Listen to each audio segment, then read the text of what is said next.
Śrī Ramaṇa Sahasram, verse 2 by Sri Sadhu Om with commentary.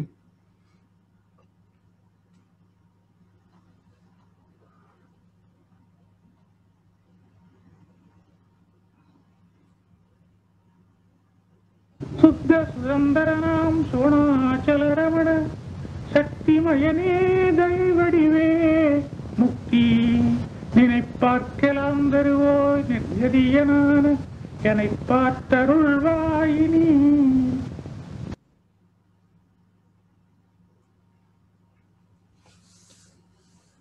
Arunachalaramana,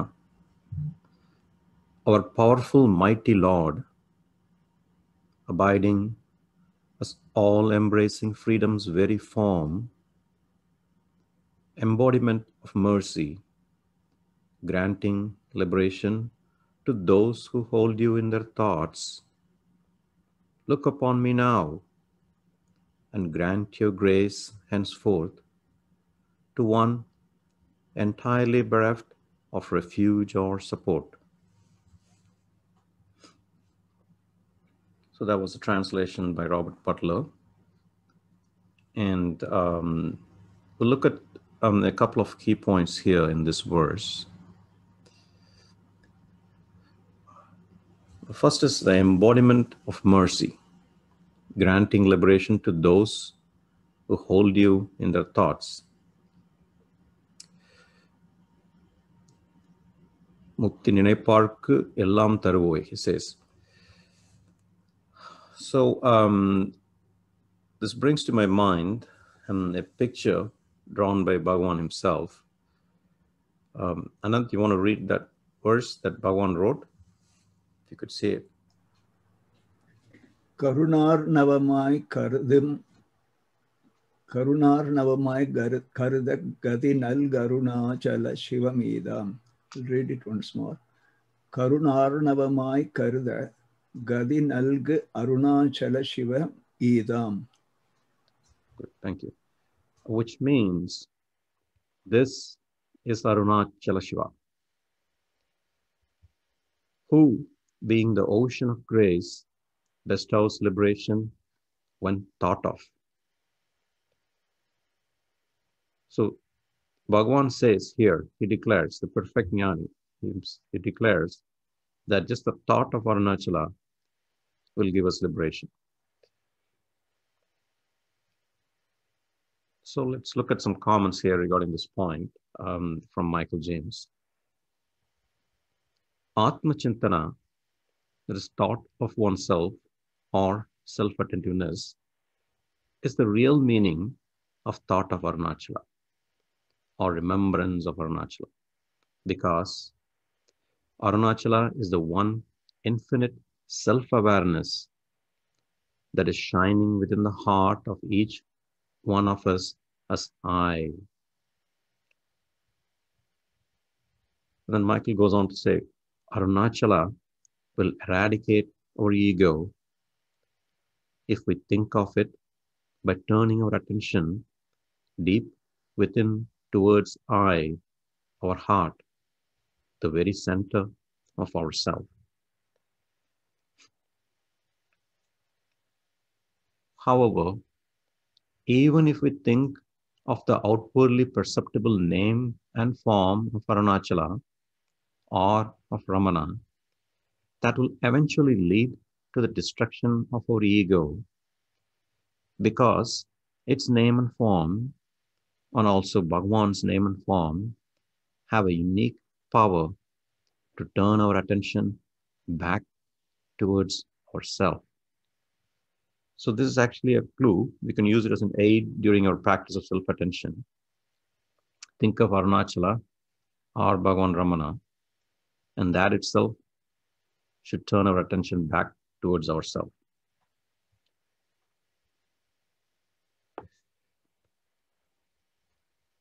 Therefore, Michael says, repeating or remembering the names of either Arunachala or Ramana, who are truly not two but one, will help us to turn our mind inwards. So, we should use their names as an aid to our practice of self-attentiveness and not as a substitute for it.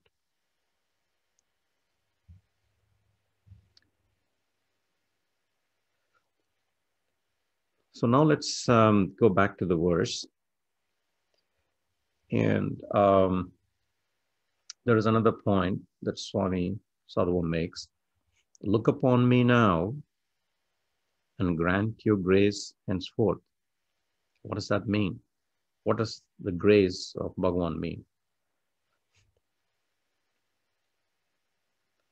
So what is the look of Guru's grace? Michael goes on to say, being caught in the look or glance of Guru's grace means being enchanted by his love and by the teachings that he has so lovingly given us in order to save us from the misery of self-ignorance. So it does not depend upon our being in the physical presence of his human form, because his grace is infinite love, which is ever shining silently in our heart and is therefore in no way limited to his human form. Therefore, if we are drawn to Bhagavan's teachings, we have been caught in the glance of his grace. Even if we never had the opportunity, at least in our present lifetime, to be in his physical presence or to be seen by his physical eyes. So this is important. So a lot of us feel, oh, wouldn't it be nice if we are here or we are with Bhagavan when he's in his physical body. But Michael is making it clear. If we are drawn to Bhagavan's teachings, we have been caught in the glance of his grace. Even if we never had the opportunity, at least in our present lifetime, to be in his physical presence or to be seen by his physical eyes.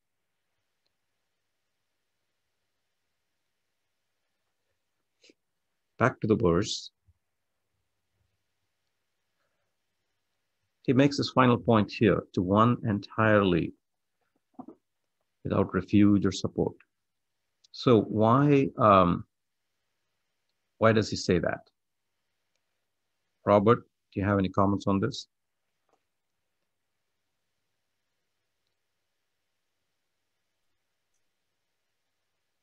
Well, this is the standard way of approaching this kind of plea, because the supplicant has to make it clear that he feels that his mind has no avenue of attaining Bhagavan, Arunachalaramana, the self, unless he is drawn by that force. Therefore, he feels entirely hopeless and exposed, because anything can happen in the world. The body, and Buddhists say, the body is like a burning house. Get out, get out. And there you are, stuck in this body, waiting to die. So you are entirely bereft of refuge and support unless you turn inward to find your true self. Exactly. So one should feel that helplessness without God or Guru. Don't feel that helplessness. Without God or Guru. You have no chance. If you don't avow your total inability to make this leap from misery to happiness, from non-being to being, then how can you do it if you're not absolutely driven to do it? Right. By what you've been through in your life so far, for example. Right. So we looked at a few points here. Thank you, Robert. So there are 3 points we discussed. One is that just the thought of Arunachala, thought of Ramana, should turn us back within, towards self-attention. And then the second point we saw was being caught in the glance of Guru. Really, right now, it means being attracted to Guru, being attracted to Bhagavan and his teachings. If you have an attraction to his teachings, that means we have been caught in the glance of his guru. And the third point, which Robert just explained, where the devotee is totally surrendering and have to have that feeling, that we do not have any refuge or support other than Arunachala or Ramana.